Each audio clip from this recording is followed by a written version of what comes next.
South Carolina, is it a lien or a deed? The answer is going to surprise you.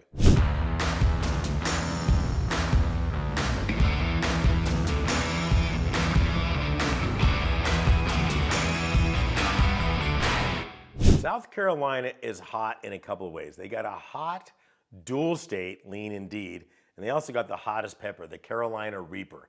Literally, it's on the Guinness Book of World Records as the hottest pepper out there. I want somebody out there to try it and tell me what it was like and videotape it and send it to me. I'm gonna see what your face looks like. Some of the things you're gonna learn in this video is in South Carolina, the longer you wait, the more money you make. I'm gonna show you exactly what that means. And for those of you that need to make money right away, this is the one for you. We're gonna cover exactly how to do that in this video.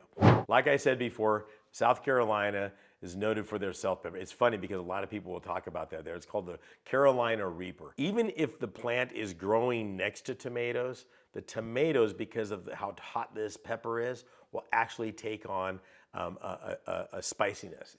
That's how hot this pepper is. It's unbelievable. So like I've said before, I'd love to see you eat it raw right in front of the video and send it to me, or just tell me how it is in the comments down below. Ask any questions you want. Okay, thumbs up, all that good stuff. So let's talk about South Carolina. South Carolina is a redeemable deed state. It's a 1-year redemption. So it's kind of interesting the way the interest rate. If they redeem in the first 3 months, it's 3%. The next 3 months, 6%. The next 3 months, 9%. And the final is a 12% penalty. Okay? And here's the other great thing about South Carolina. They have sales on a regular basis. Okay, so there's not anything in a frame of when you have to go do these. What you need to be aware of that will nip you in the rear end if you don't make this happen is you have to do your research. Don't skip the steps. All sales are held on location. There are no online in South Carolina, so you have to be in person. Okay, so I guess that's gonna kind of eliminate the looky-loos. I love live sales. When getting prepared for a sale in South Carolina, you need to access the list. That list is not going to be available for 3 weeks prior to the sale. 4 to 3 weeks out there. Once you get that list, now you start breaking down the list. Now, demographics of the county are kind of important, and I'll explain that in a minute. So you do want to find out what the average price of homes are in that particular county. Now remember, just because you did research on another part of South Carolina, those numbers don't hold true for the other counties you're looking at. You need to identify each county's average price of a home. So for this conversation, let's say it's $250,000.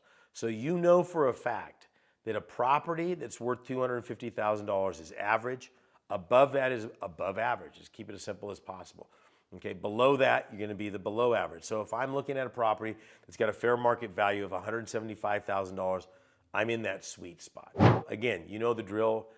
Subscription, love that. Comments, love that even more. Or questions, call them questions. Don't make a comment, question. Ask me a question and I will personally answer that. And of course, always hit the thumbs up button. The other thing you want to look at is school districts by zip code. So there was a time when realtors couldn't even tell you where the good school districts were.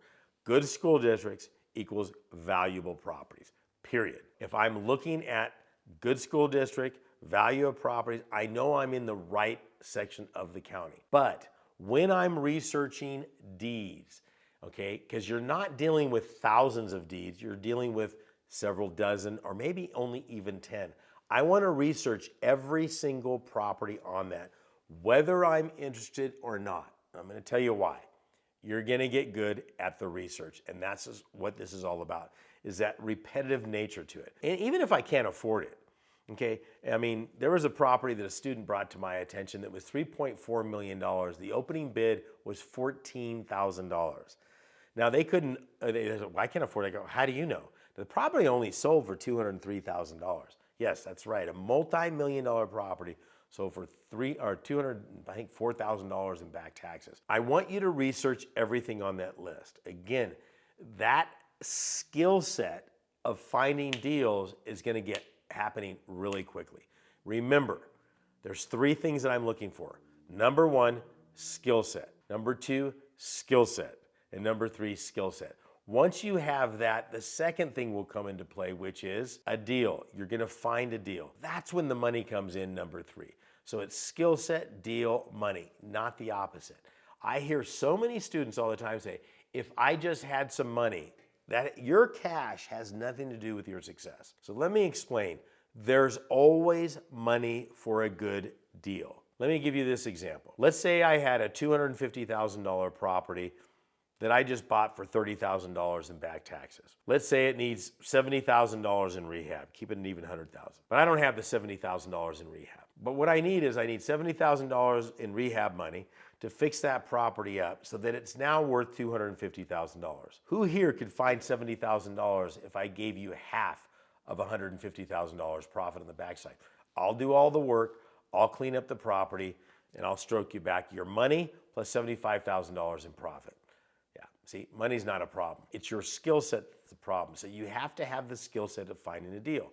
So looking at deals over and over again, regardless of whether you can afford it, is serving a purpose later on. So we've got the list. We're going to research everything on there. And every single property, we need to establish what your maximum bid is. That doesn't mean you're going to hit it. What is my maximum bid?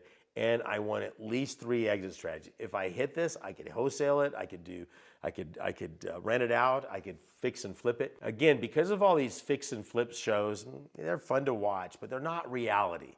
Okay? Just because that's one way to do it doesn't mean it should be. So let's go back to my other example from earlier.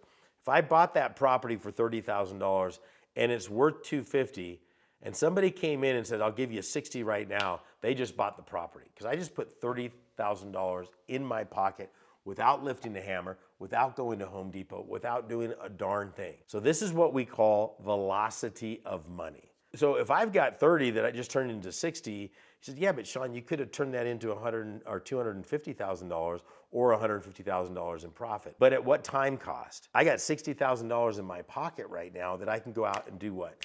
Another deal right away. So you do have something to weigh. Here's the other problem with selling it quickly. If I sell it real quickly, I'm going to get hit with short-term capital gains, which is the highest taxes you can make on any type of a capital gains. So by extending that out for 1 year, I'm going to go short-term capital gains, which is going to drop my taxable rate, whatever it is when you're watching this video. So those are factors you're going to be considering when you're doing this, of your exit strategy. Third way is I love. So understand, selling the property in any format is making money. Keeping the property and renting it out is called wealth building. Let's use this example. If I buy this property for $30,000, I put my own $70,000 into the property. Let's say that now I'm in at $100,000. So this property is worth $250,000 and I'm renting it out for a couple $1,000s a month. Well, you can do the math. There's a bunch of goofy videos on ROI. It's great ROI. Okay, I'm getting myself $24,000 a year. You back out my operating costs, I'm way above 18% cash on cash return. Boom, everybody's gonna love that. Plus I have $150,000 in equity on the property. This is what I've talked about in other videos that say property rich, cash poor. I don't have access to that money, but there is $150,000 in value there. Also, in South Carolina, at the end of the 1-year redemption period, in 30 days, that property is yours. That may not seem like a big deal, but when you're dealing with a redeemable deed state, every state has different rules on that. For instance, in Georgia, that abarment process, that's what they call their foreclosure over there, could take 4 months. So 30 days is an excellent way to go with this. There's a lot going on with South Carolina, and there's a lot of profit everywhere in the country. There is a lot going on in South Carolina, and there's a lot going on all over the United States that can make you money. And the nice thing is I've got a brand new free training. I think this is some of my best work to date. Go down below, hit higginsmethod.com. Go ahead and start that training as soon as you want. And when you get done with that, I will send you out a complimentary new book that I just published. It's called America's Secret Investment Strategy. This is Saen Higgins saying God bless and good luck.